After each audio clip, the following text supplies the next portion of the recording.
Tapi pidato pelantikannya, berikan saya 100 peti mati. Yang 99 akan saya pakai buat koruptor. Yang 1 akan saya pakai sendiri kalau kamu lihat saya tidak benar. Luar biasa. Yang diperlukan sekarang ini keteladanan. Hulama'uhum, sikap ngayomi, mencari jalan keluar, bukan memamerkan kekuasaan, memamerkan kekuatan, arogansi, menghormati perbedaan. Itu ciri demokrasi. Hadirin hadirat ma'asyiral muslimin yang saya cintai, ada sebuah cerita pendek. Seorang pengendara sepeda motor ditangkap oleh Pak polisi, lalu diperiksa. Ini motor siapa? Pinjam Pak. Helm? Pinjam. SIM? Pinjam. Kata Pak polisi, tidak boleh begini.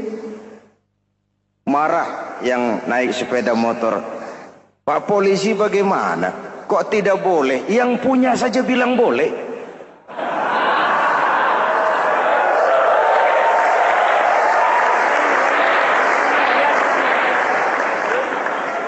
Cerita ini memberikan gambaran bagaimana masyarakat kita sekarang cenderung memboleh-bolehkan diri sendiri, melahirkan permissive society. Masyarakat serba boleh dengan ukuran sakarepe dewe. Itu sebabnya agama diturunkan. Dalam contoh yang indah, Rasul memberikan gambaran bahwa Islam ini bagaikan sebuah bangunan yang komponen pokoknya 5. Bunyal Islamu ala khamsin. Islam dibangun di atas 5 komponen pokok. Jadi kalau Islam ini ibarat bangunan, unsur penunjang pokoknya itu 5. Mari kita analogkan Islam dengan bangunan. Kalau saudara akan membangun rumah, sebelum pasang tiang, pasang genteng, pasang jendela, apa yang lebih dulu dibangun? Fondasi. Kalau Islam ibarat bangunan, fondasinya adalah syahadatu an la ilaha illallah wa anna muhammadar rasulullah. Ini fondasi. Jikalau kuat fondasi, aman bangunan. Jikalau rapuh fondasi, lentur dan luntur bangunan. Maka kuat atau tidak kuatnya bangunan Islam kita bergantung kepada keyakinan dasar tadi, fondasi. Saya bersaksi tidak ada Tuhan selain Allah, artinya saya tidak akan menyembah kecuali hanya kepada Allah. Orang yang benar fondasinya beres sujudnya. Kalau saya yakin tidak ada Tuhan selain Allah, saya tidak akan minta rezeki kecuali hanya kepada Allah. Orang yang benar fondasinya, giat bekerjanya, jauh dari tipu menipu, jauh dari renten, jauh dari riba, jauh dari korupsi, jauh dari judi. Keyakinan memberikan warna terhadap bentuk kepribadian. Kalau saya yakin tidak ada Tuhan selain Allah, saya tidak akan pernah takut kecuali hanya kepada Allah.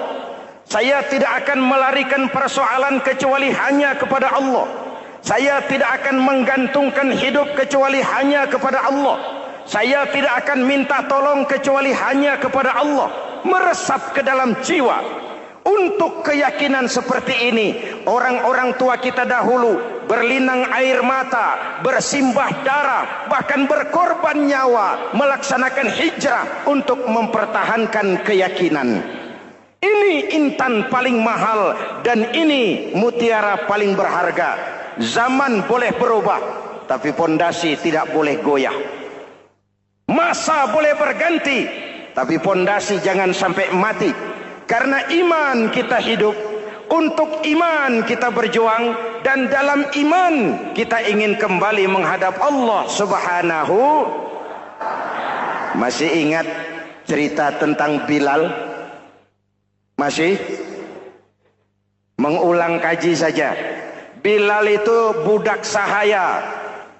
Ketika masuk Islam dipanggil oleh majikannya. Bilal, iya bos.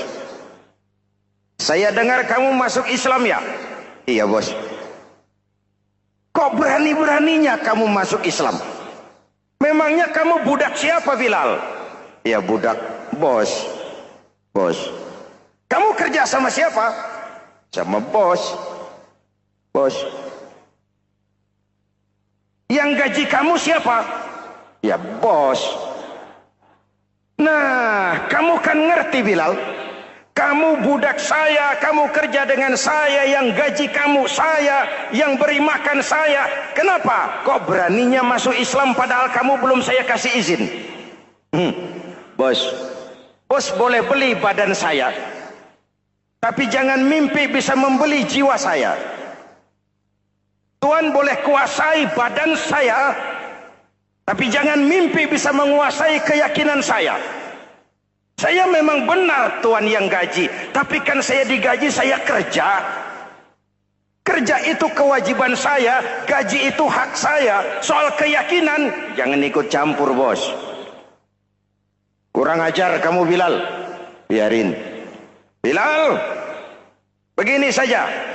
Kalau kau mau meninggalkan keyakinanmu, meninggalkan Allah Tuhanmu, kau akan kami merdekakan.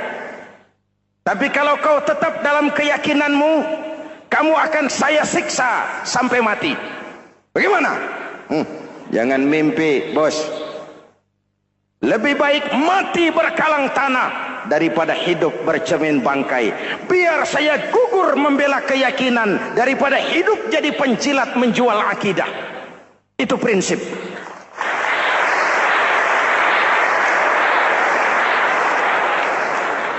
Gendeng kamu.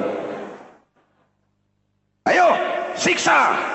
Tangannya diikat, dihimpit dengan batu berat, dijemur dengan terik matahari padang pasir, terkelupas kulitnya, mengalir darah dari sekujur badannya, pecah bibirnya. Ayo Bilal, tetap bertuhan Allah dan kau akan mati di sini, atau kembali ke agama lama, kau jadi merdeka. Dari bibir yang pecah itu cuma keluar Allahu Ahad. Bilal budak badannya, merdeka jiwanya. Maka namanya ditulis dengan tinta emas dalam sejarah. Kita zaman sekarang merdeka badan kita, tapi sering budak mental dan jiwa kita. Maka sejarah tidak pernah mau mencatat kita.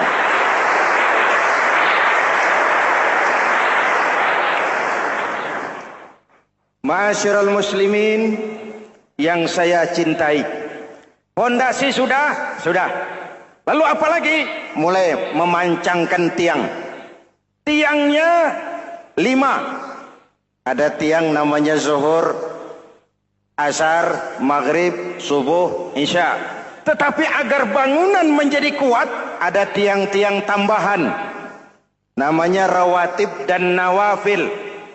Rawatib itu ba'diyah atau qobliyah, nawafil itu di luar itu. Agar bangunan menjadi kuat, dibentuk pribadi lewat solat. Apa filsafatnya? Pertama, solat itu simbol penyerahan total kepada Allah. Kita ini sudah kontrak. Innallaha astara minal mu'minina anfusahum wa amwalahum bi anna lahumul jannah.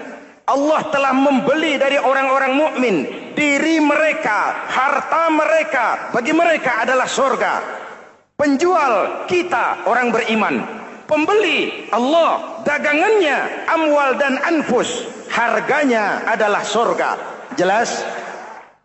Penyerahan total itu dimulai dengan takbiratul ihram. Shalli fardal isya, Allahu akbar. Arahkan mata ke tempat kita sujud. Jangan lupa kalau sudah di atas, lupa dengan yang di bawah. Sudah jadi genteng, petatang peteteng di atas. Lalu bilang, merasa capek sendiri, kata genteng, kepada tiang, tiang kamu si enak kata genteng, saya setengah mati di atas, kehujanan, kepanasan, kadang-kadang anak-anak nakal saya disambitin. Kata tiang, saudara genteng, ngomong jangan sembarangan ya. Kamu kira kamu bisa nongkrong dan nangkring di atas, itu gara-gara siapa genteng? Kan saya yang sokong dari bawah. Kamu jadi pejabat tinggi, jadi anggota ini, anggota itu. Kami rakyat yang angkat, jangan sudah di atas kami ditekan.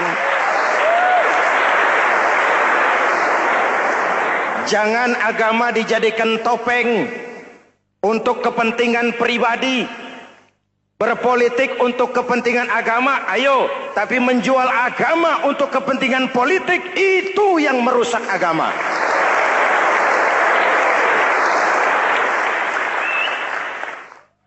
Ini kan kita lagi prihatin sedang meluncur kasus Bulog Gate 2. Innalillahi wa inna ilaihi raji'un. Kita lihat sajalah para petinggi kita sekarang bagaimana menyikapi hukum.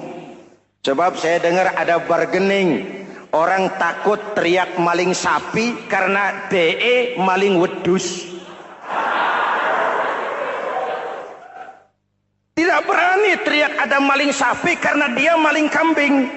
Yang lain maling ayam, dikumpulin ternyata maling semua.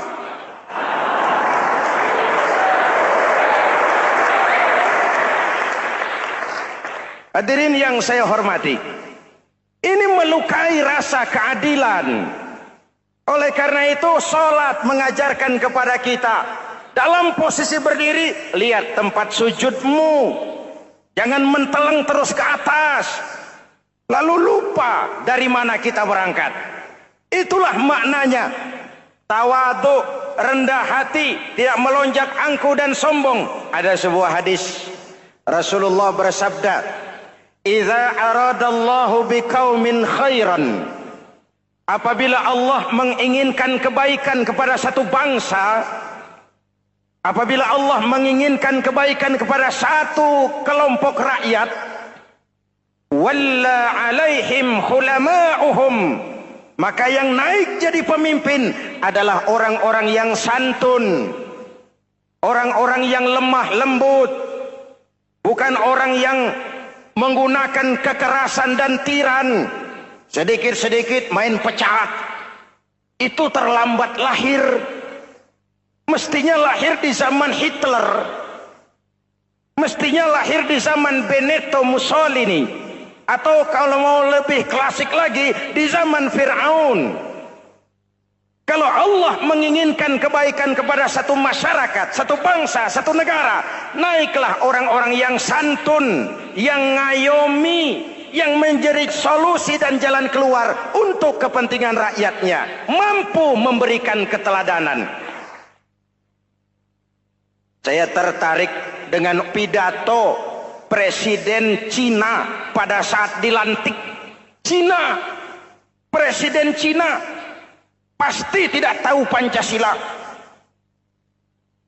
pasti tidak kenal Islam, tapi pidato pelantikannya, berikan saya 100 peti mati, yang 99 akan saya pakai buat koruptor, yang satu akan saya pakai sendiri kalau kamu lihat saya tidak benar. Luar biasa. Yang diperlukan sekarang ini keteladanan, hulama'uhum, sikap ngayomi, mencari jalan keluar, bukan memamerkan kekuasaan, memamerkan kekuatan, arogansi, menghormati perbedaan. Itu ciri demokrasi. Lalu waqadha bainahum ulama'uhum, yang memutuskan hukum adalah pakarnya, ulamanya, mengambil keputusan secara profesional sehingga rakyat beroleh apa yang namanya kepastian hukum, merasa hidup terlindungi, aman dan nyaman. Lalu yang ketiga, wa ja'alal mala fi askhiyaihim, peredaran harta pergerakan ekonomi berada di tangan orang-orang yang pemurah, yang tidak mau kaya sendiri, tidak mau senyum di atas penderitaan orang lain, menari di atas bangkai saudaranya. Hadirin yang saya hormati, ini cirinya. Tapi sebaliknya kata Nabi, wa idza aradallahu biqaumin syarran, apabila Allah menghendaki kejelekan, keburukan bagi satu bangsa, walla alaihim sufahauhum, yang naik jadi pemimpin orang-orang durjana, orang-orang kurang ajar, tapi dipoles dengan topeng yang bagus. Hei, hei, ini musim topeng. Musim apa? Topeng. Topeng itu apa perlunya? Menyembunyikan wajah asli. Sekarang ini Dracula berwajah Arjuna. Ini musim topeng. Kita rakyat harus hati-hati dan punya filter, mampu memilah dan memilih. Walla alaihim sufahauhum wa qada bainahum juhaluhum, yang memutuskan hukum, yang mengambil keputusan orang-orang bodoh. Wa ja'alal mala fi bukhalaihim, peredaran harta, peredaran ekonomi jatuh di tangan orang-orang yang bakhil, yang tidak punya konsep menciptakan kemakmuran yang merata bagi seluruh rakyat Indonesia.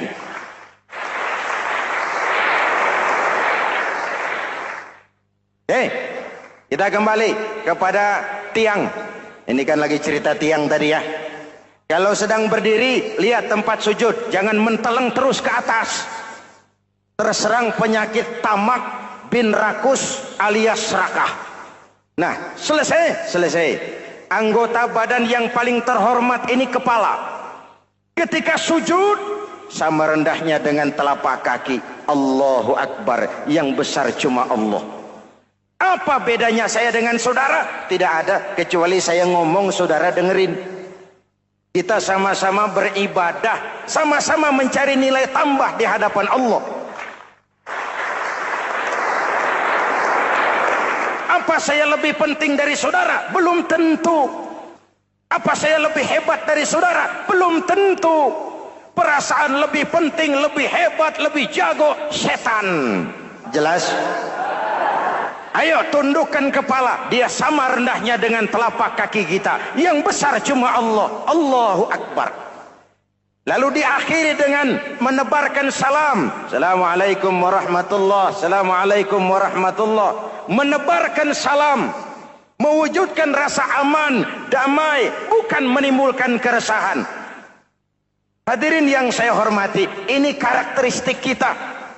Selesai sholat, kembali ke masyarakat, ajaran salam diterjemahkan.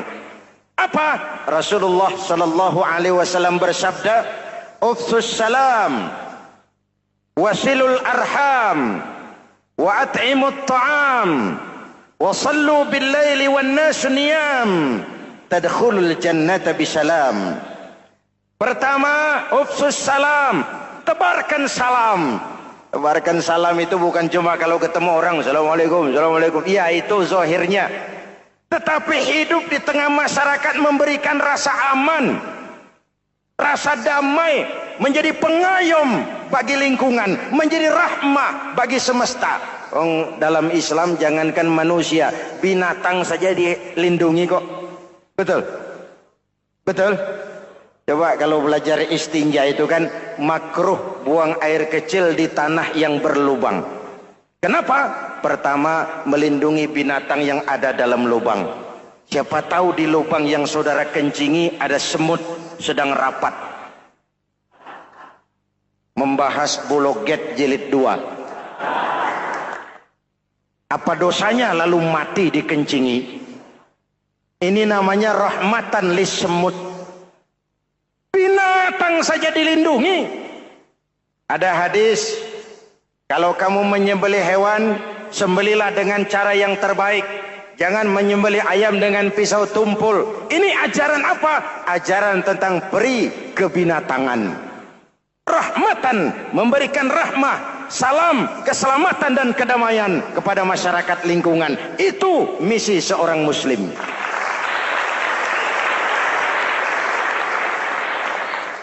Hadirin hadirat ma'asyiral muslimin yang saya cintai, saya kembali kepada pesan Nabi tadi itu. Pertama, ufsus salam, sebarkan salam. Sekarang ini kan yang banyak sebarkan isu, sebarkan fitnah, hancurkan nama baik orang, hantam orang di mana-mana. Padahal yang diajarkan ufsus salam, sebarkan perdamaian, bukan permusuhan. Cari kebenaran, bukan kemenangan.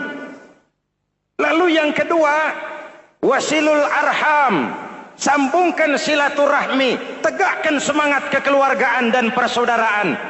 Karena kita sudah diikat dengan tali akidah.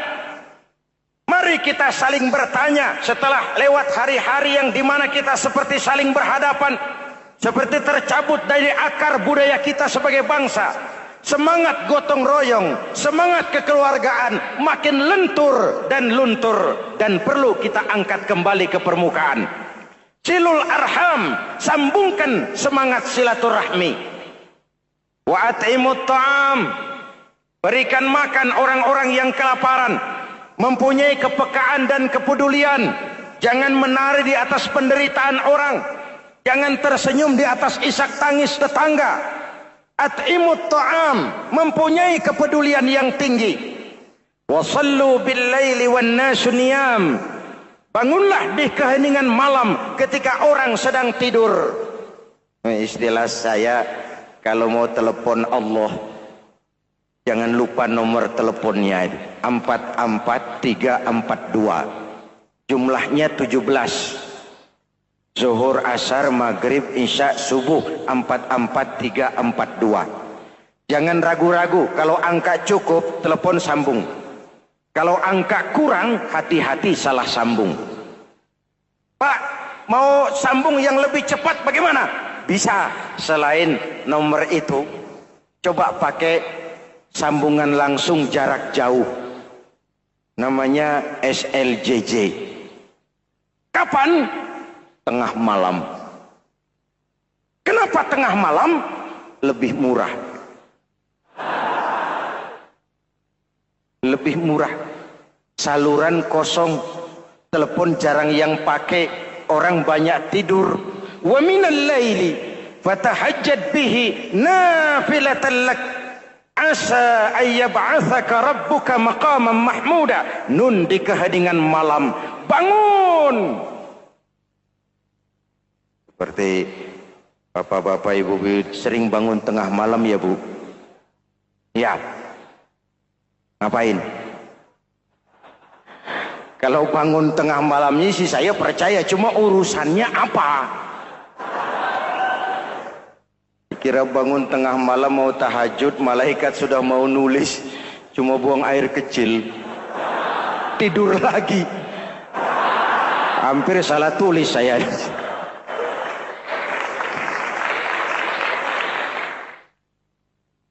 Baik, fondasi sudah Pak, tiang siap, lalu apa lagi? Nah, rumah itu supaya ada batas, perlu pagar, dinding, tembok. Yang jadi batas, dinding, tembok, puasa. Asyamu junnatun, puasa adalah dinding, benteng yang menyelamatkan manusia jangan sampai menyentuh wilayah lain. Ada batas-batas dan norma yang diindahkan. Selesai, tembok, dinding, selesai. Pagar, selesai. Lah rumah itu supaya bersih, kan harus ada kamar mandi, jendela, pintu, yang fungsinya membersihkan zakat. Kalau dia zakatul mal, dia bersihkan harta kita. Kalau dia zakatul fitrah, dia bersihkan jiwa kita. Kalau dia zakatul tijarah, dia bersihkan bisnis kita. Kalau dia zakatul ma'adin, dia bersihkan barang tambang kita. Karena itu dalam kitab-kitab fikih dikatakan zakat itu adalah harta yang tu'khazu min aghniyaihim wa turaddu ila fuqaraihim. Kiai Haji Zainuddin Hamidi, atau dikenal sebagai Kiai Haji Zainuddin MZ. Beliau lahir pada tanggal 2 Maret 1952. Kiai Haji Zainuddin MZ adalah seorang pemuka agama Islam di Indonesia yang populer melalui ceramahnya di radio dan televisi. Julukannya adalah Dai Berjuta Umat, karena dakwahnya yang dapat menyentuh seluruh lapisan masyarakat. Dan ia pernah menjabat sebagai Ketua Umum Partai Bintang Reformasi, kemudian digantikan oleh Bursah Zarnubi. Kiai Haji Zainuddin MZ merupakan anak tunggal buah cinta pasangan Turmuzi dan Zainabun dari keluarga Betawi asli. Ayahnya yang pensiunan pegawai PLN adalah seorang yang taat beragama, sementara ibunya seorang ibu rumah tangga. Sejak umur 2 tahun, Kiai Haji Zainuddin MZ sudah ditinggal sang ayah. Untuk memenuhi kebutuhan hidupnya, sejak kecil Kiai Haji Zainuddin MZ sering membantu sang ibu untuk berjualan nasi uduk. Selama 6 tahun Kiai Haji Zainuddin MZ mengenyam pendidikan di bawah asuhan Kiai Haji Idham Chalid, ulama karismatik asal Kalimantan, sekaligus politisi ulung yang pernah menjabat sebagai Ketua MPR dan Ketua DPR pada periode 1971 sampai 1977.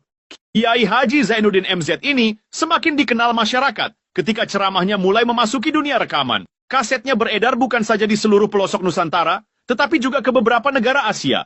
Kiai Haji Zainuddin MZ pernah diangkat menjadi anggota Majelis Permusyawaratan Rakyat Republik Indonesia periode 1997 sampai 1999.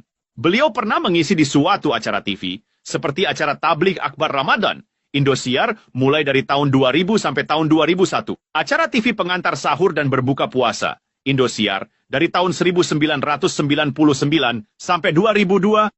Dakwah puasa acara TV SCTV dari tahun 1991 sampai 2001. Kiai Haji Zainuddin MZ meninggal dunia pada 5 Juli 2011 dalam perjalanan menuju Rumah Sakit Pusat Pertamina karena serangan jantung dan gula darah. Ia meninggal setelah sarapan bersama keluarga di rumahnya Gandaria 1, Kebayoran Baru, Jakarta Selatan. Itulah biografi singkat dari beliau. Mari kita kirimkan Al-Fatihah untuk beliau, Kiai Haji Zainuddin MZ. Jikalau kuat fondasi, aman bangunan. Jikalau rapuh pondasi, lentur dan luntur bangunan. Maka kuat atau tidak kuatnya bangunan Islam kita bergantung kepada keyakinan dasar tadi, fondasi. Saya bersaksi tidak ada Tuhan selain Allah, artinya saya tidak akan menyembah kecuali hanya kepada Allah. Orang yang benar fondasinya beres sujudnya. Kalau saya yakin tidak ada Tuhan selain Allah, saya tidak akan minta rezeki kecuali hanya kepada Allah. Orang yang benar fondasinya, giat bekerjanya. Jauh dari tipu menipu, jauh dari renten, jauh dari riba, jauh dari korupsi, jauh dari judi. Keyakinan memberikan warna terhadap bentuk kepribadian. Kalau saya yakin tidak ada Tuhan selain Allah, saya tidak akan pernah takut kecuali hanya kepada Allah. Saya tidak akan melarikan persoalan kecuali hanya kepada Allah. Saya tidak akan menggantungkan hidup kecuali hanya kepada Allah. Saya tidak akan minta tolong kecuali hanya kepada Allah. Meresap ke dalam jiwa. Untuk keyakinan seperti ini, orang-orang tua kita dahulu berlinang air mata, bersimbah darah, bahkan berkorban nyawa, melaksanakan hijrah untuk mempertahankan keyakinan. Ini intan paling mahal dan ini mutiara paling berharga. Zaman boleh berubah, tapi pondasi tidak boleh goyah. Masa boleh berganti, tapi pondasi jangan sampai mati.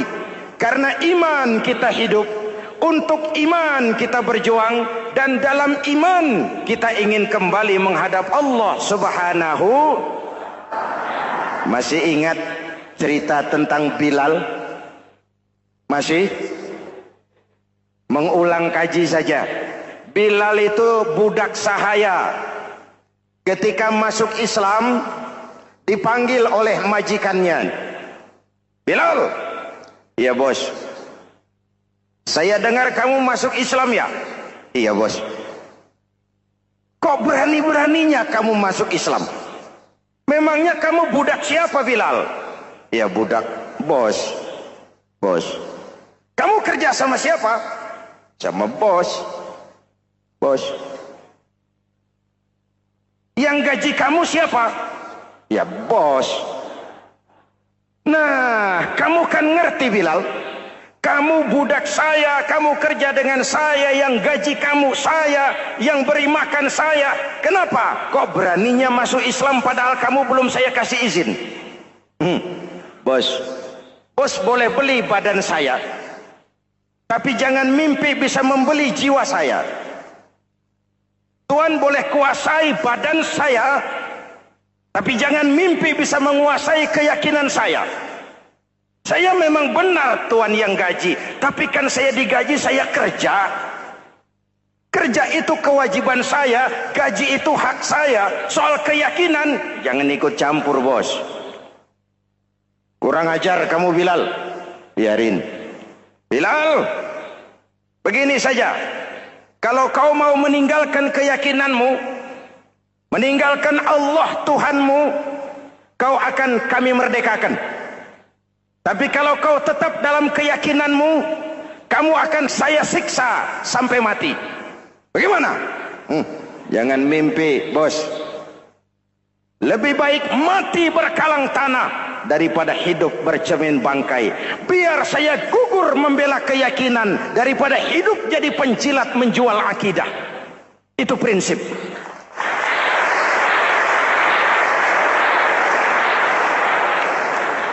Gendeng kamu. Ayo, siksa.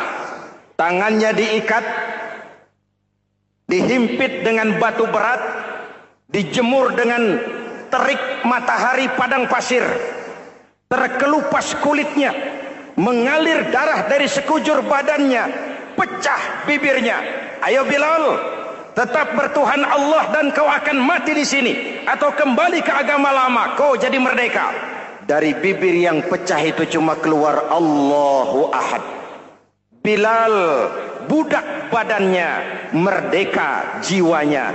Maka namanya ditulis dengan tinta emas dalam sejarah. Kita zaman sekarang, merdeka badan kita, tapi sering budak mental dan jiwa kita. Maka sejarah tidak pernah mau mencatat kita.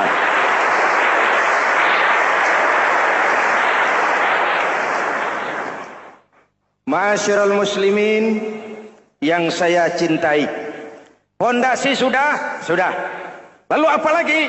Mulai memancangkan tiang. Tiangnya 5. Ada tiang namanya zuhur, asar, maghrib, subuh, isya. Tetapi agar bangunan menjadi kuat, ada tiang-tiang tambahan. Namanya rawatib dan nawafil. Rawatib itu ba'diyah atau qobliyah, nawafil itu di luar itu. Agar bangunan menjadi kuat, dibentuk pribadi lewat solat. Apa filsafatnya? Pertama, solat itu simbol penyerahan total kepada Allah. Kita ini sudah kontrak. Innallaha astara minal mu'minina anfusahum wa amwalahum bi anna lahumul jannah. Allah telah membeli dari orang-orang mukmin diri mereka, harta mereka, bagi mereka adalah surga. Penjual kita orang beriman, pembeli Allah, dagangannya amwal dan anfus, harganya adalah surga. Jelas? Penyerahan total itu dimulai dengan takbiratul ihram. Shalli fardal isya, Allahu akbar. Arahkan mata ke tempat kita sujud. Jangan lupa kalau sudah di atas, lupa dengan yang di bawah. Sudah jadi genteng, petatang peteteng di atas. Lalu bilang, merasa capek sendiri, kata genteng kepada tiang. Tiang, kamu sih enak, kata genteng. Saya setengah mati di atas. Kehujanan, kepanasan, kadang-kadang anak-anak nakal saya disambitin. Kata tiang, saudara genteng, ngomong jangan sembarangan ya. Kamu kira kamu bisa nongkrong dan nangkring di atas, itu gara-gara siapa genteng? Kan saya yang sokong dari bawah. Kamu jadi pejabat tinggi, jadi anggota ini, anggota itu. Kami rakyat yang angkat, jangan sudah di atas kami ditekan. Jangan agama dijadikan topeng untuk kepentingan pribadi. Berpolitik untuk kepentingan agama, ayo. Tapi menjual agama untuk kepentingan politik, itu yang merusak agama.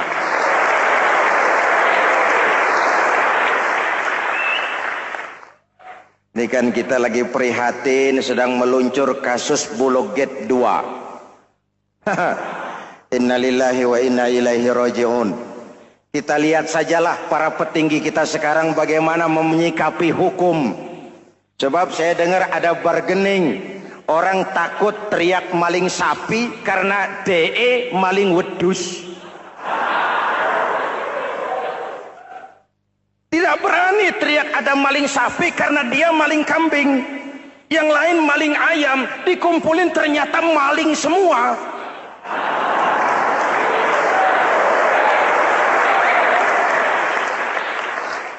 Hadirin yang saya hormati, ini melukai rasa keadilan.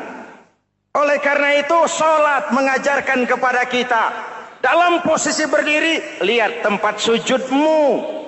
Jangan menteleng terus ke atas, lalu lupa dari mana kita berangkat.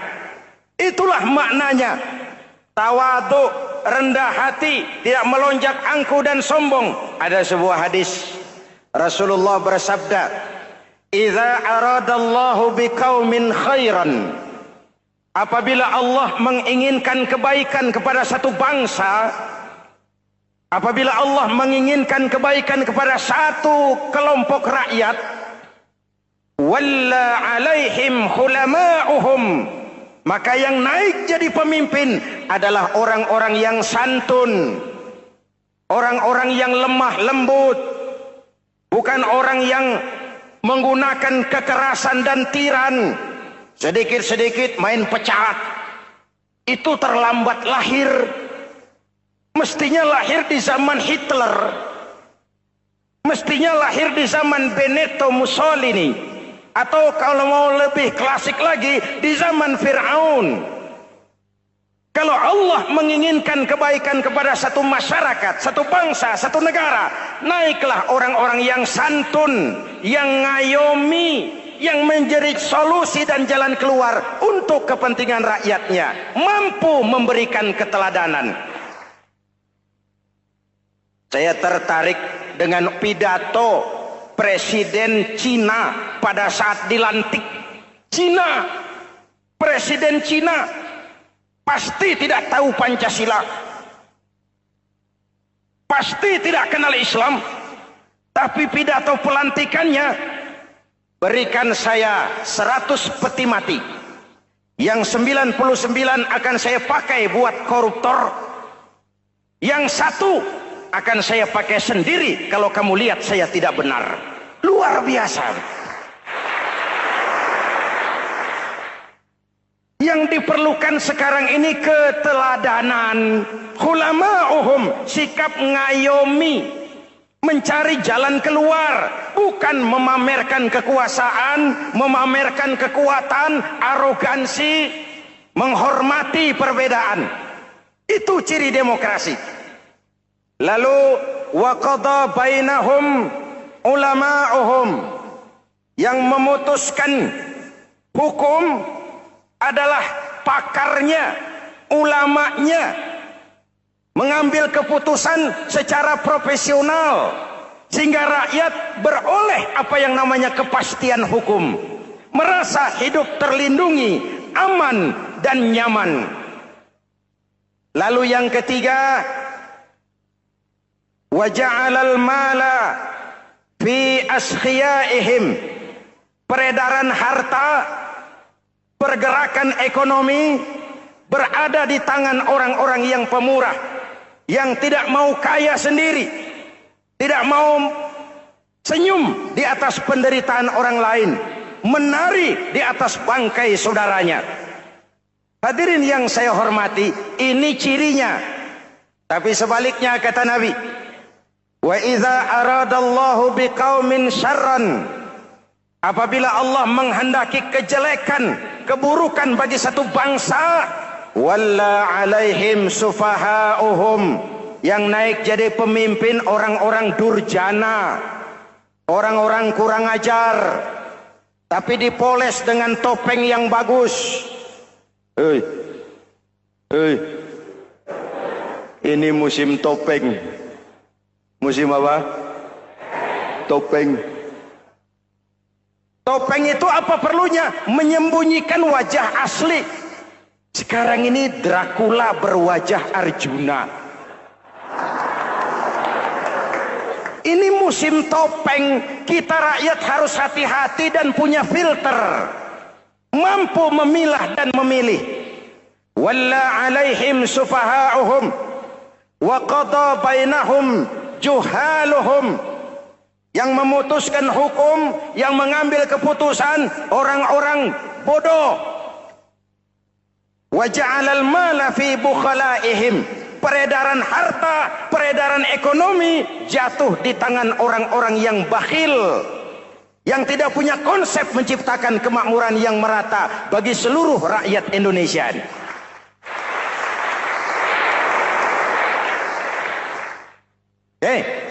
Kita kembali kepada tiang. Ini kan lagi cerita tiang tadi ya. Kalau sedang berdiri, lihat tempat sujud, jangan menteleng terus ke atas. Terserang penyakit tamak bin rakus alias serakah. Nah, selesai. Anggota badan yang paling terhormat ini kepala. Ketika sujud, sama rendahnya dengan telapak kaki. Allahu Akbar, yang besar cuma Allah. Apa bedanya saya dengan saudara? Tidak ada, kecuali saya ngomong saudara dengerin. Kita sama-sama beribadah, sama-sama mencari nilai tambah di hadapan Allah.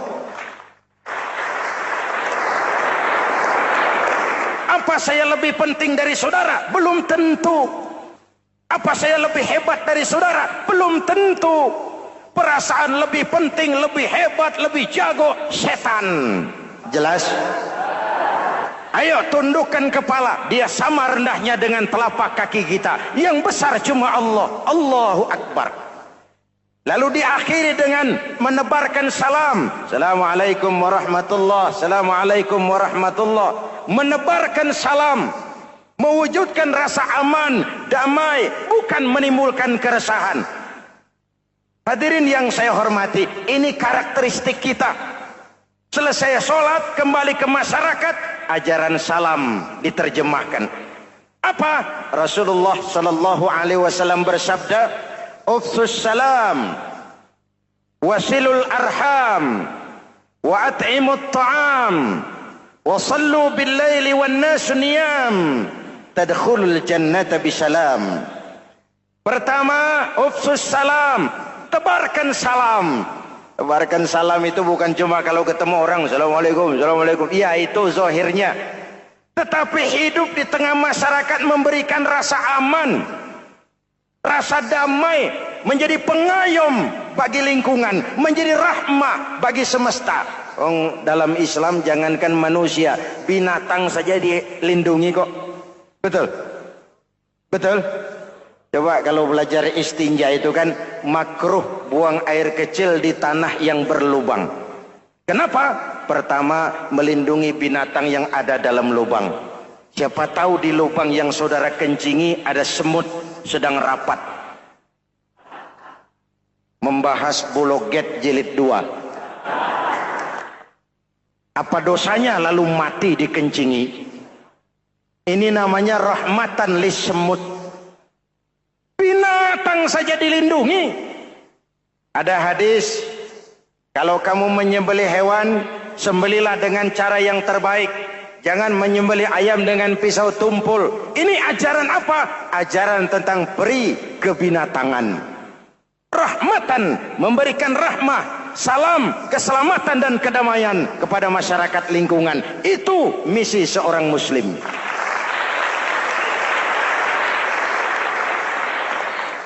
Hadirin, hadirat, ma'asyiral muslimin yang saya cintai. Saya kembali kepada pesan Nabi tadi itu. Pertama, ufsus salam, sebarkan salam. Sekarang ini kan yang banyak sebarkan isu, sebarkan fitnah, hancurkan nama baik orang, hantam orang di mana-mana. Padahal yang diajarkan ufsus salam, sebarkan perdamaian, bukan permusuhan.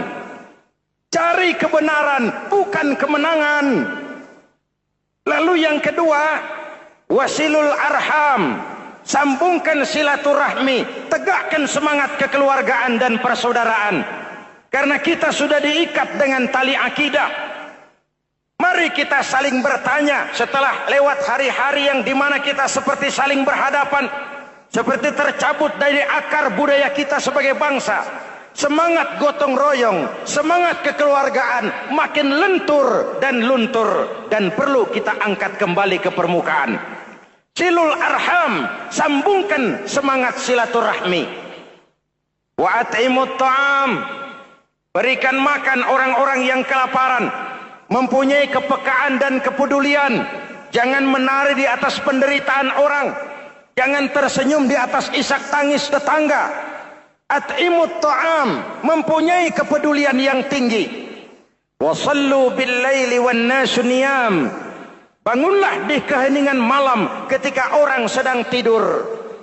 Istilah saya, kalau mau telepon Allah, jangan lupa nomor teleponnya itu 44342. Jumlahnya 17. Zuhur, asar, maghrib, isya, subuh 44342. Jangan ragu-ragu, kalau angka cukup telepon sambung. Kalau angka kurang, hati-hati salah sambung. Pak, mau sambung yang lebih cepat bagaimana? Bisa. Selain nomor itu, coba pakai sambungan langsung jarak jauh. Namanya SLJJ. Kapan? Tengah malam. Kenapa tengah malam? Lebih murah. Lebih murah. Saluran kosong, telepon jarang yang pakai, orang banyak tidur. Wa minal laili fatahajjad bihi nafilatan lak asa ayyab'atsaka rabbuka maqaman mahmuda. Nun, di keheningan malam bangun. Seperti bapak-bapak, ibu-ibu sering bangun tengah malam ya Bu? Ya. Ngapain? Kalau bangun tengah malamnya sih saya percaya, cuma urusannya apa? Kira bangun tengah malam mau tahajud, malaikat sudah mau nulis, cuma buang air kecil, tidur lagi. Hampir salah tulis saya.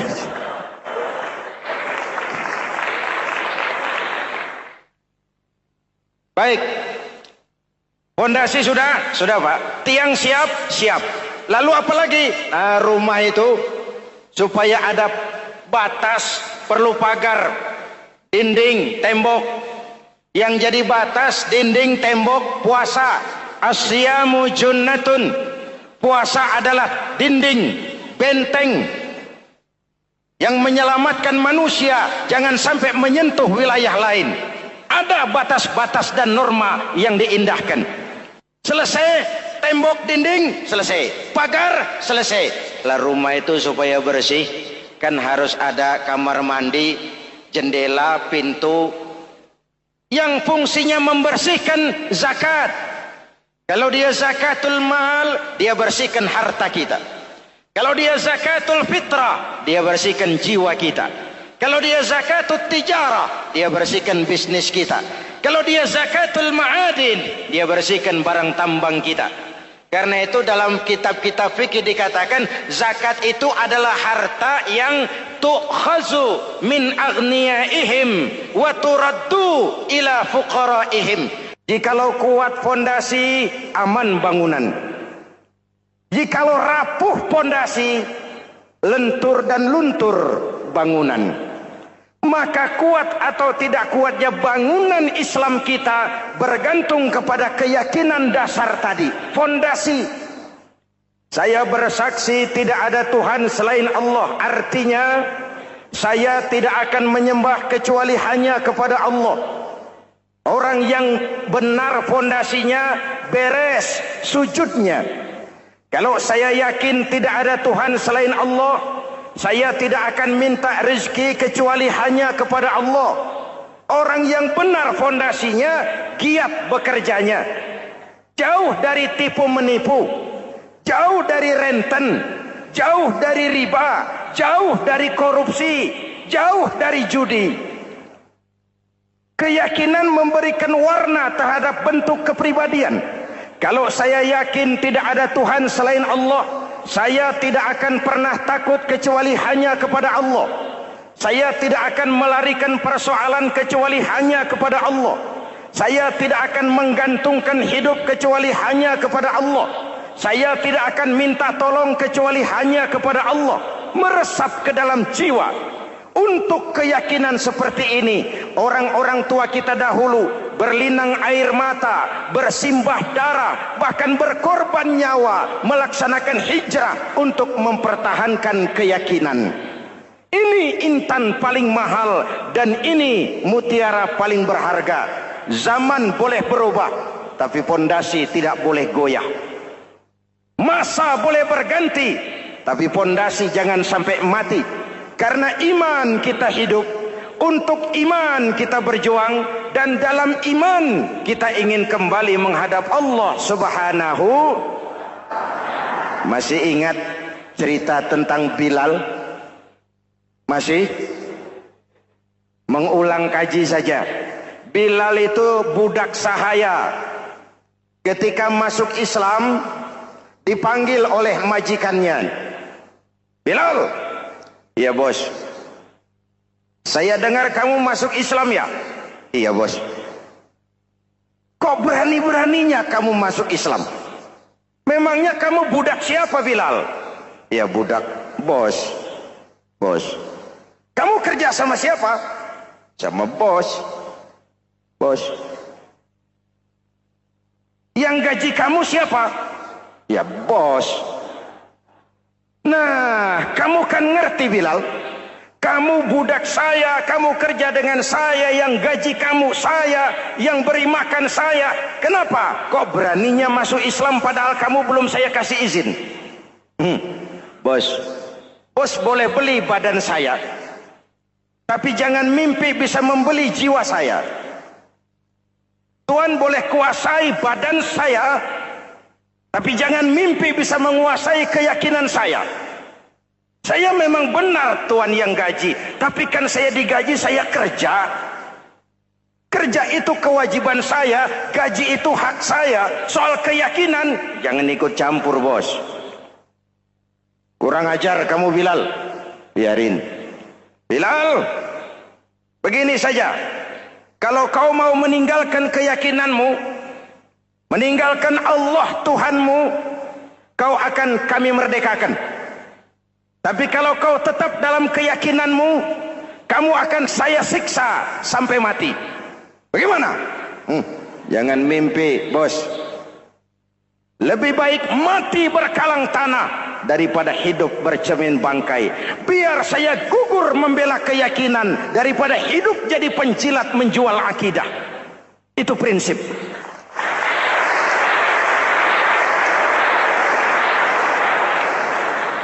Gendeng kamu.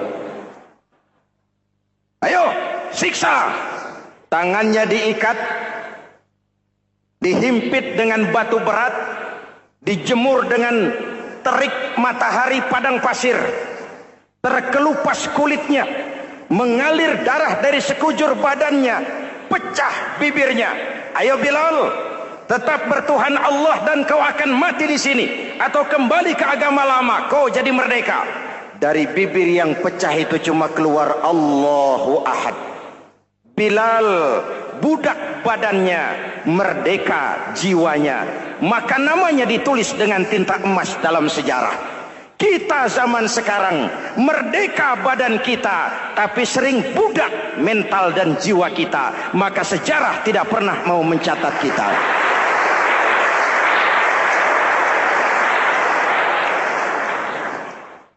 Ma'asyiral muslimin yang saya cintai, fondasi sudah. Lalu apa lagi? Mulai memancangkan tiang. Tiangnya 5. Ada tiang namanya zuhur, asar, maghrib, subuh, isya. Tetapi agar bangunan menjadi kuat, ada tiang-tiang tambahan. Namanya rawatib dan nawafil.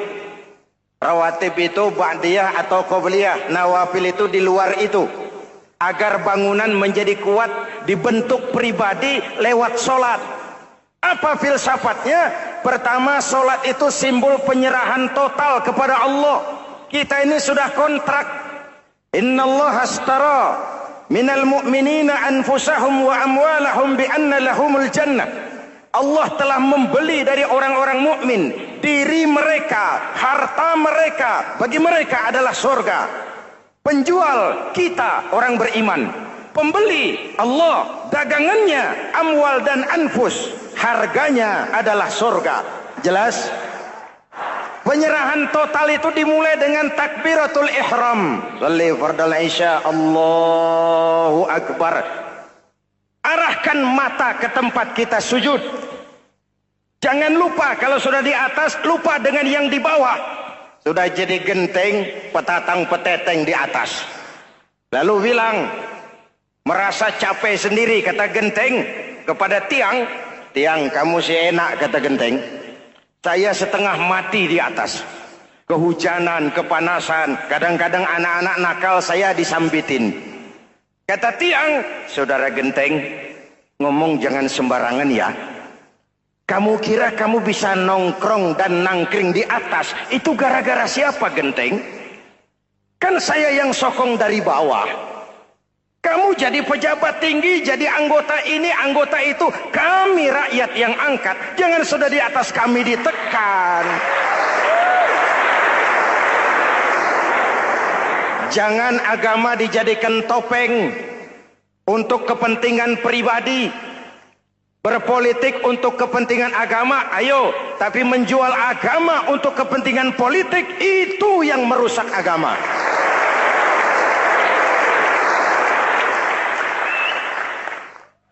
Ini kan kita lagi prihatin sedang meluncur kasus Bulog Gate 2.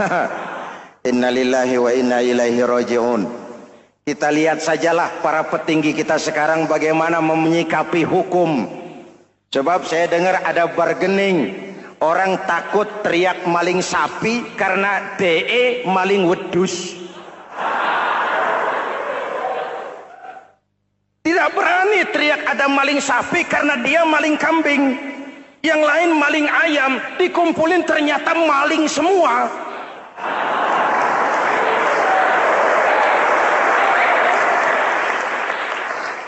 Hadirin yang saya hormati, ini melukai rasa keadilan.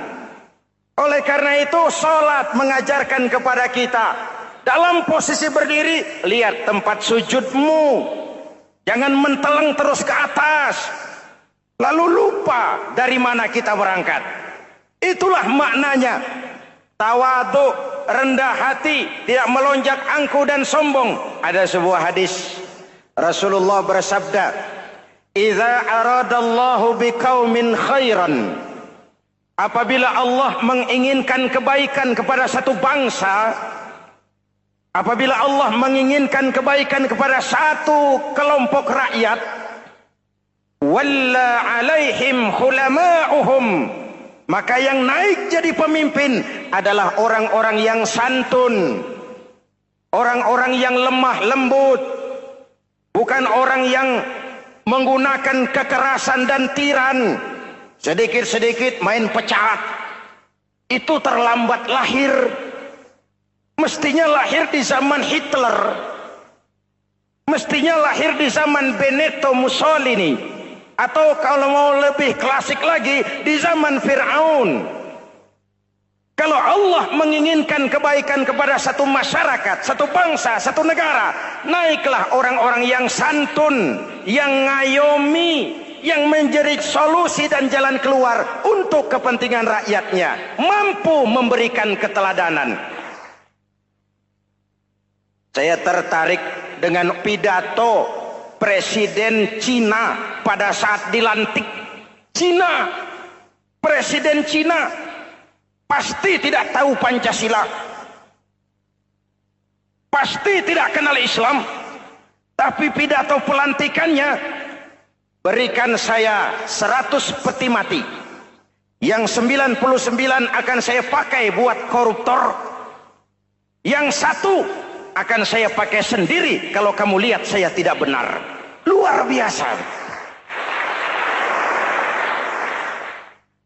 Yang diperlukan sekarang ini keteladanan. Hulama'uhum, sikap ngayomi, mencari jalan keluar, bukan memamerkan kekuasaan, memamerkan kekuatan, arogansi, menghormati perbedaan. Itu ciri demokrasi. Lalu wa qada bainahum ulama'uhum, yang memutuskan hukum adalah pakarnya, ulamanya, mengambil keputusan secara profesional sehingga rakyat beroleh apa yang namanya kepastian hukum, merasa hidup terlindungi, aman dan nyaman. Lalu yang ketiga, wa ja'alal mala fi askhiyaihim, peredaran harta, pergerakan ekonomi berada di tangan orang-orang yang pemurah, yang tidak mau kaya sendiri, tidak mau senyum di atas penderitaan orang lain, menari di atas bangkai saudaranya. Hadirin yang saya hormati, ini cirinya. Tapi sebaliknya kata Nabi, wa idza aradallahu biqaumin syarran, apabila Allah menghendaki kejelekan, keburukan bagi satu bangsa, walla alaihim sufaha'uhum, yang naik jadi pemimpin orang-orang durjana, orang-orang kurang ajar, tapi dipoles dengan topeng yang bagus. Hei, hei, ini musim topeng. Musim apa? Topeng. Topeng itu apa perlunya? Menyembunyikan wajah asli. Sekarang ini Dracula berwajah Arjuna. Ini musim topeng. Kita rakyat harus hati-hati dan punya filter, mampu memilah dan memilih. Walla alaihim sufaha'uhum wa qada bainahum juhaluhum, yang memutuskan hukum, yang mengambil keputusan orang-orang bodoh.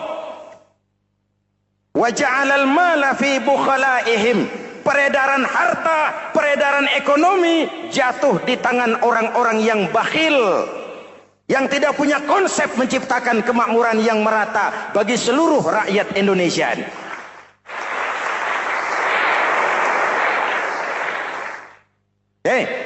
Kita kembali kepada tiang. Ini kan lagi cerita tiang tadi ya. Kalau sedang berdiri, lihat tempat sujud, jangan menteleng terus ke atas. Terserang penyakit tamak bin rakus alias serakah. Nah, selesai. Anggota badan yang paling terhormat ini kepala. Ketika sujud, sama rendahnya dengan telapak kaki. Allahu Akbar, yang besar cuma Allah. Apa bedanya saya dengan saudara? Tidak ada, kecuali saya ngomong saudara dengerin. Kita sama-sama beribadah, sama-sama mencari nilai tambah di hadapan Allah. Apa saya lebih penting dari saudara? Belum tentu. Apa saya lebih hebat dari saudara? Belum tentu. Perasaan lebih penting, lebih hebat, lebih jago, setan. Jelas? Ayo tundukkan kepala. Dia sama rendahnya dengan telapak kaki kita. Yang besar cuma Allah. Allahu Akbar. Lalu diakhiri dengan menebarkan salam. Assalamualaikum warahmatullah. Assalamualaikum warahmatullah. Menebarkan salam. Mewujudkan rasa aman, damai. Bukan menimbulkan keresahan. Hadirin yang saya hormati. Ini karakteristik kita. Selesai sholat, kembali ke masyarakat. Ajaran salam diterjemahkan. Apa? Rasulullah sallallahu alaihi wasallam bersabda, "Ufsus salam, wasilul arham, wa at'imut ta'am, wa sallu bil laili wan nas niyam, tadkhulul jannata bisalam. Pertama, ufsus salam, tebarkan salam. Tebarkan salam itu bukan cuma kalau ketemu orang, assalamualaikum, assalamualaikum. Iya, itu zahirnya. Tetapi hidup di tengah masyarakat memberikan rasa aman, rasa damai, menjadi pengayom bagi lingkungan, menjadi rahmah bagi semesta. Dalam Islam jangankan manusia, binatang saja dilindungi kok. Betul? Betul? Coba kalau belajar istinja itu kan makruh buang air kecil di tanah yang berlubang. Kenapa? Pertama, melindungi binatang yang ada dalam lubang. Siapa tahu di lubang yang saudara kencingi ada semut sedang rapat. Membahas Bologet jilid 2. Apa dosanya lalu mati dikencingi? Ini namanya rahmatan lis semut. Binatang saja dilindungi. Ada hadis, kalau kamu menyembelih hewan, sembelilah dengan cara yang terbaik. Jangan menyembelih ayam dengan pisau tumpul. Ini ajaran apa? Ajaran tentang peri kebinatangan. Rahmatan, memberikan rahmah, salam, keselamatan dan kedamaian kepada masyarakat lingkungan. Itu misi seorang muslim.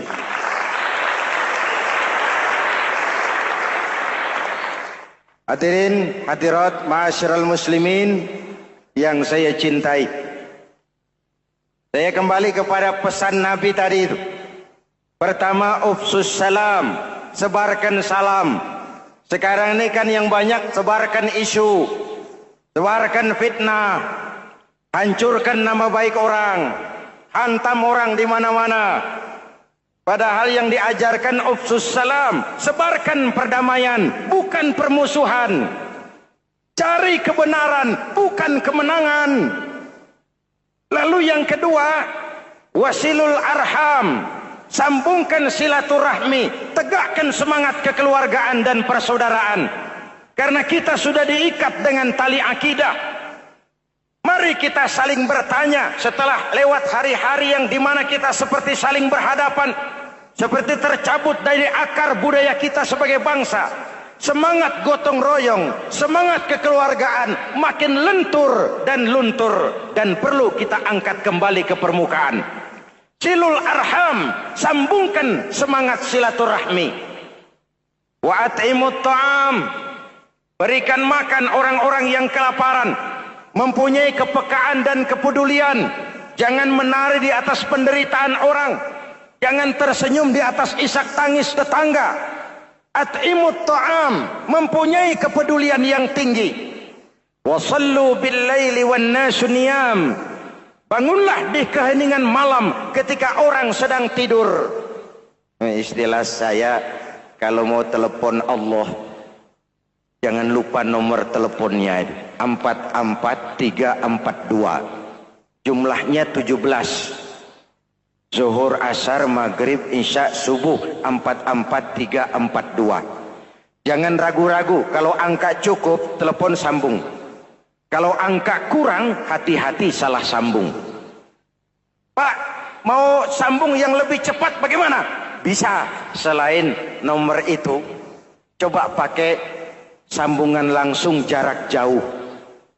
Namanya SLJJ. Kapan? Tengah malam. Kenapa tengah malam? Lebih murah. Lebih murah. Saluran kosong, telepon jarang yang pakai, orang banyak tidur.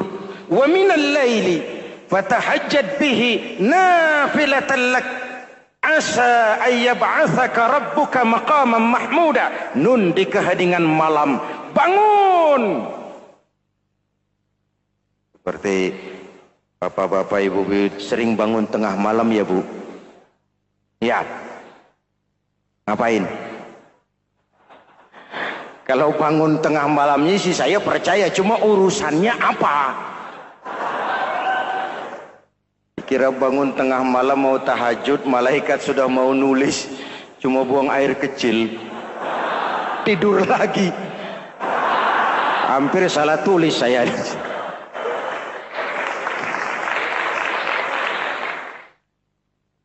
Baik. Fondasi sudah Pak. Tiang siap.